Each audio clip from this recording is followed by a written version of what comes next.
What's up, you guys? So it's Layla Lynn, and I'm back with an update. There has been a horrible, horrible book published to Amazon claiming to be the last word slash memoir of Kim Porter.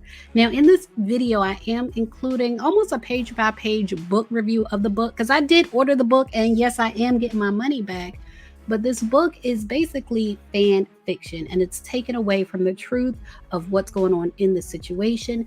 And now Kim Porter's children have come out and denounced the book. Quincy, Christian, Jesse, and Delilah released a statement last night and denounced the book. And so I'm going to get into their statement, and I want you to stay for the book review so you can understand why they are denouncing this book. They start out by saying, "We have seen so many hurtful and false rumors circulating about our parents, Kim Porter and Sean Combs' relationship, as well as about our mom's tragic passing, that we feel the need to speak out. Claims that our mom wrote a book are simply untrue. She did not, and anyone claiming to have a manuscript is misrepresenting themselves. Additionally, please understand that any so called friend speaking on behalf of our mom or her family is not a friend, nor do they have her best interest at heart. Our lives were shattered when we lost our mother. She was our world, and nothing has been the same since she passed. While it has been incredibly difficult to reconcile how she could be taken from us too soon, the cause of her death has long been established. There was no foul play. Grief is a lifelong process, and we ask that everyone respect our request for peace as we continue to cope with her loss every day. We are deeply saddened that the world has made a spectacle of what has been the most tragic event of our lives. Our mother should be remembered for the beautiful, strong, kind, and loving woman she was. Her memory should not be tainted by horrific conspiracy theories. We ask that everyone please respect our mother, Kim Porter, and hold her legacy in high regard so that she may rest in peace. It's what she deserves. We love you and miss you, Mommy. Quincy, Christian, Jesse, and Delilah." And it's a shame they had to come out with this, but when y'all hear what is in this book, you will understand. All right, you guys. So this is the book from Amazon that claims to be Kim's lost words. It says "A Journey for Justice from the Other Side" by Jamal T. Millwood, which is a fictitious name, and it says it's for Kimberly Antoinette Porter. This book is trash. This book is trash. There is no part of this book that I believe to be true. To me, it reads like fan fiction. Like they took pieces of rumors and conspiracy theories from here and there and put them all together and claim that these are Kim's lost words. And it is despicable. It is despicable to use the name of someone who is deceased in this way.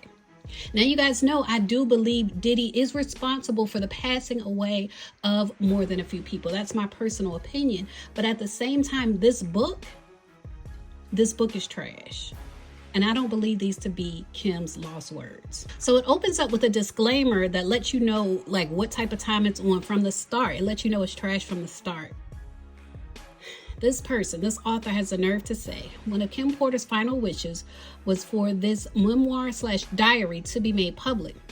Out of protection for certain parties and their potential criminal activity, some celebrities, performers, and events have been represented with X's due to their highly explosive nature. At some point in the future, this information will be revealed to the public. Regarding Kim's sudden death and the mysterious illnesses of Albie Shore and Jamie Foxx, evidence does exist that points to foul play and or poisoning. So what a way to start a book, right?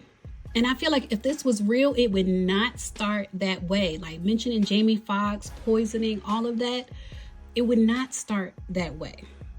Then they have the nerve to say, "God bless Kim Porter and all of Sean Combs' victims, both male and female." Just the fact of mentioning gender lets you know this is just salacious. This is a salacious money grab, and this author should be ashamed of themselves. So the way the book is formatted, it's not actually formatted where, you know, most books have like a copyright page. The table of contents will be on the right side, not the left. This book is not like that. This book is just put together, you know, kind of like haphazardly. And each chapter is about 1 to 2 pages. So this is chapter 1, starting on page 3 and ending on page 5. And I did bookmark a few pages. You guys can pause if you want to read the paragraphs, but I bookmarked this page because it talks about, again, I said it's very salacious. So this talks about like egging. I'll just call it egging. We're only on page 5. Page 5, and it's talking about Clive Davis and Diddy and egging. This is trash. And now it does mention some names. I know they said they X'd out a lot of names, but it does mention Mary J. Blige. Now I know Mary J. Blige got her own issues. You know, it's come out that she's been a spectator at at least one of the freak-offs. Shout out to Mims. In this book, it claims that she also participated with Diddy and Kim Porter, that she was intimate with them. So I don't know if Mary J. Blige is going to sue. Probably not, you know, considering everything that's going on right now. But I'm showing you this to show you that it does mention some names outright, and it is outrageous. It also talks about Pac. It talks a lot about Pac and Diddy orchestrating what happened to Pac and what happened to Biggie. So you can pause this if you want to read this page. It also talks about Jay-Z. It talks about Jay-Z saying, basically snitching on Biggie. In the book, it's saying that Biggie wanted to actually work with Tupac. He wanted to start a label with Tupac, and that Jay-Z was the snitch that came and told Diddy. And that's why Diddy, you know, allegedly orchestrated what he orchestrated with both Tupac and Biggie. So you can see it's just a lot of rumors just strung together to create this fan fiction. Now, like I said, it does mention names. So it mentions Will Smith and Jada. You can pause this page too, but it mentions Will Smith and Jada being intimate with them as well. This is crazy. The fact that they had the nerve to like mention these names, it's wild to me. It's wild and it's disrespectful to Kim Porter. Now, what's probably one of the most disrespectful chapters in the book is A Mama's Love, which talks about Miss Wallace, Violetta Wallace. They have her in the book. They have a situation where she's confronting Diddy and basically asking for money, saying that, you know, she knows her son earned some money working with Diddy, and Diddy basically saying he'll give her some money, but in reality, Biggie owed him money. Then it also has a chapter on Faith Evans, basically saying that Diddy hired Faith to be with Biggie to monitor him. That Faith would basically work for Diddy, and one of her jobs was monitoring Biggie, and she had a baby by Biggie. And so she came to Diddy to ask for money, you know, for their child. And it's just ugly. It's just ugly that someone would put this type of thing into the atmosphere, this type of fan fiction. I would say it's demented fan fiction that they've published. It also talks about Shine and J-Lo being so upset that night, you know, when everything happened in the club and Diddy shot that woman and blamed Shine. It talks about that. It talks about her pregnancies with Christian and then the twins, and that the freak-offs didn't stop when she was pregnant. That's what it says in the book.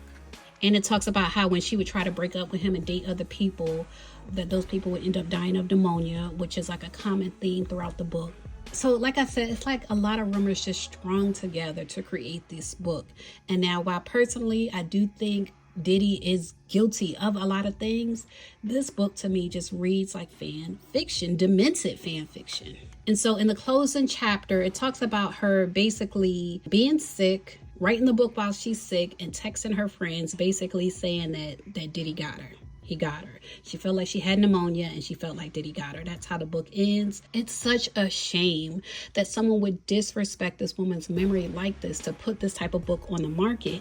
And I feel like it's a distraction. You know how they say the devil is the author of confusion? I feel like that's all this is, because Diddy is in jail for real issues, like real crimes.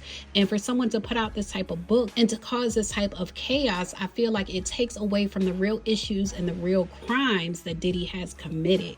But I just wanted to show you guys what was in the book. This is what was in the book. Now you guys know.